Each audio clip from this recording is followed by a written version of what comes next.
भारतीय बनाम भारत। जी हाँ दोस्तों, क्या अगर मुगल शासकों या फिर अंग्रेजों के साथ भारतीय लोग नहीं होते तो क्या भारत कभी गुलाम हो पाता? आज हम इसी पे चर्चा करेंगे। नमस्कार दोस्तों, मैं जय कुमार रात का रिपोर्ट में आप सभी का स्वागत करता हूँ। अगर आपने मेरे चैनल रात का रिपोर्ट को अभी तक सब्सक्राइब नहीं किया है तो कर लीजिए, ताकि मैं नई नई जानकारियां लाता रहूं और मेरा हौसला भी बना रहे। चलते हैं आगे। क्या भारत कभी गुलाम हो पाता अगर भारत के खुद के लोग अंग्रेजों और मुगल शासकों का साथ नहीं देते? भारत हमेशा से अपनी अकूत धन संपदा, संस्कृति, कला, बहुत सारी चीजों से हमेशा पूरी दुनिया में चर्चा का केंद्र रहा है। इसीलिए भारत को सोने की चिड़िया कहा जाता था। लेकिन इसी धन संपदा, कला, संस्कृति की वजह से विदेशों, आक्रांताओं और मुगल शासकों और अंग्रेजों की नजर भी इसी सोने की चिड़िया पर इसी वजह से पड़ी। मुगल हों या फिर अंग्रेज शासक हों, वो भारत पर तभी राज कर पाए जब भारत की खुद की राज्य शक्तियां, जिन्होंने आर्थिक, सैन्य सहायता व वित्तीय सहायता सभी तरीके से अंग्रेजों और मुगलों की मदद की, तब जाके वो भारत पर शासन कर पाए। और कुछ हद तक कारण जातिवाद, भेदभाव, ऊंच नीच और गद्दी की लड़ाई, ये सब रही। जब बाबर पहली बार भारत आया तो उसने भारत के सभी राज्यों के जो राजा थे, उनकी आपसी फूट का फायदा उठाया और तब जाके उसने शासन किया। जब खानवा का युद्ध हो रहा था, तब 1527 में राणा सांगा ने राजपूतों की बड़ी सेना बना करके बाबर के खिलाफ युद्ध छेड़ दिया था। लेकिन युद्ध के निर्णायक और अंतिम क्षणों में उन्हीं के सहयोगी सालादी तंवर, जी हाँ, वो भी राजपूत राजा ही थे, उन्होंने अपनी 35,000 की सेना लेकर के और वो बाबर से जा मिले। ऐसे करके राणा सांगा की हार हुई। अकबर जानता था कि भारत को बिना भारतीयों की मदद के बिना जीता नहीं जा सकता। इसीलिए अकबर के 9 रत्नों में 4 रत्न हिंदू थे। प्रथम राजा मानसिंह, और आपके दूसरे बीरबल, तीसरे तानसेन, चौथे टोडरमल। जी हाँ दोस्तों, टोडरमल ने ही देहसाला करके एक योजना चलाई थी, जिसमें भारत के जितने भी किसान थे उनका 10 साल का कर एक साथ जमा किया जाता था। वहीं राजा प्रथम मानसिंह ने अफगानिस्तान से लेके बांग्लादेश, उड़ीसा, सभी जगह तक अकबर का शासन स्थापित। तो वहीं राजा मिर्जा जय सिंह ने भी छत्रपति शिवाजी को पुरंदर संधि के लिए मजबूर किया और उसको, शिवाजी को गिरफ्तार करके वो राज्य में ले जाकर के उन्होंने हवाले कर दिया।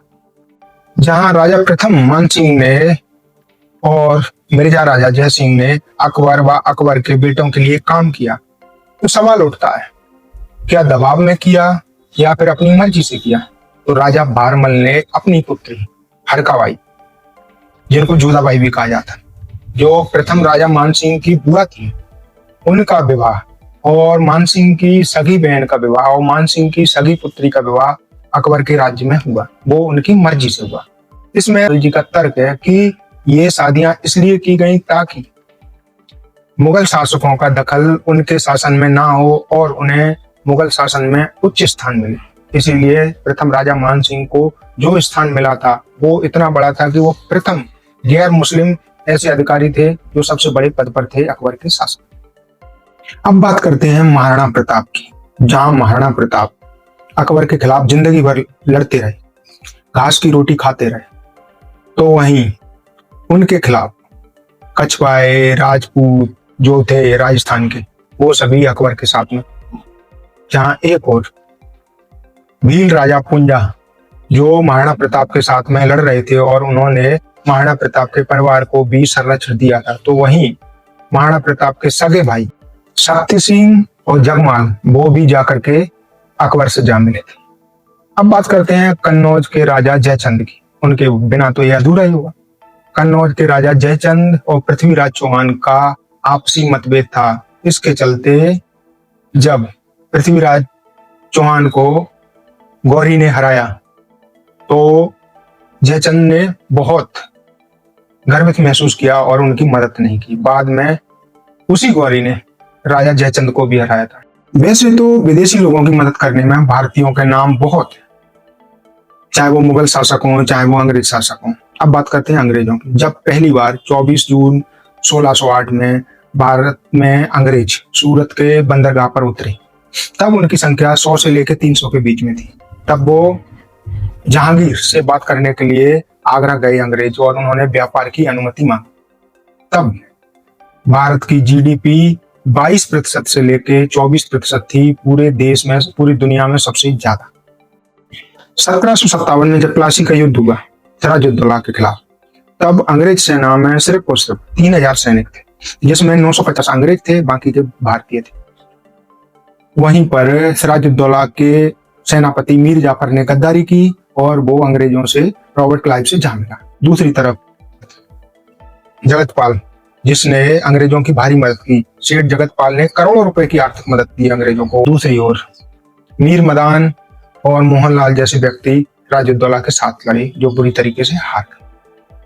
तो यहाँ पर बात उठती है कि जब भारत की जीडीपी 22% से लेके 24% थी, भारत सोने की चिड़िया कहा जाता था, तो फिर अंग्रेज सेना में भारतीय लोगों की भर्ती होने की वजह क्या थी? क्या वो गरीब थे?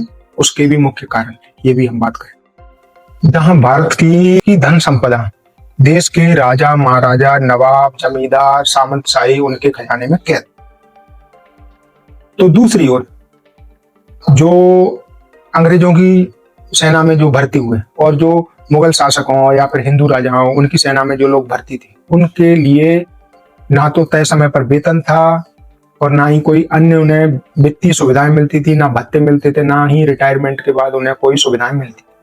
ऊपर से उन्हें भेदभाव भी होता था कुछ लोगों के साथ, और उन्हें वेतन के नाम पर कभी कभी तो साल भर सिर्फ और सिर्फ अनाज दिया जाता। तो वहीं दूसरी ओर अंग्रेज सेना ने जब भर्ती करना शुरू किया भारतीयों की, तो उन्हें नियमित वेतन दिया, रिटायरमेंट दिया, स्वास्थ्य संबंधी अन्य वेतन भत्ते जो सभी थे वो दिए, और जो मुगल शासक या हिंदू राजाओं के सेना में जो जातिवाद, ऊंच नीच होता था, उसको भी खत्म किया। जहां एक और मुगल शासक हो या फिर हिंदू राजाओं की सेना में हो, निम्न जाति के लोगों को हथियार उठाने की और चलाने की मनाही थी, तो वहीं अंग्रेजों के सेना में भर्ती होने पर सभी लोगों को एक समान बराबरी का हक था।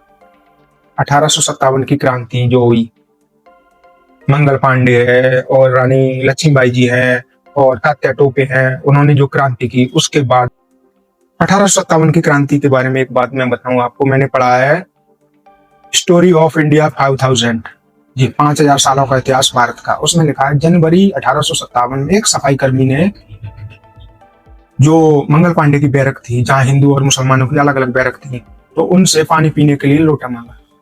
तो उन्होंने, दोनों ही लोगों ने, हिंदू लोगों ने उच्च जाति के और मुसलमान लोगों ने उन्हें लोटा देने से मना कर दिया और धर्म भ्रष्ट होने वाली बात कही। उसके बदले में उस सफाई कर्मी ने जो गाय की चर्बी वाले कारतूस का जो विवरण है वो सुनाया। उसके बाद में क्रांति। 1857 की क्रांति के फैल होने के मुख्य कारण मैसूर राजघराने, सिंधिया राजघराने और आपके भोपाल राजघराने हैं, और भी रियासतें हैं, राजस्थान की बहुत सारी रियासतें हैं, जम्मू कश्मीर की हैं, नेपाल की हैं, और आपकी महाराष्ट्र की, ये जो भी रियासतें हैं, उन्होंने अंग्रेजों का साथ दिया, तब जाकर के 1857 की क्रांति फैल हुई।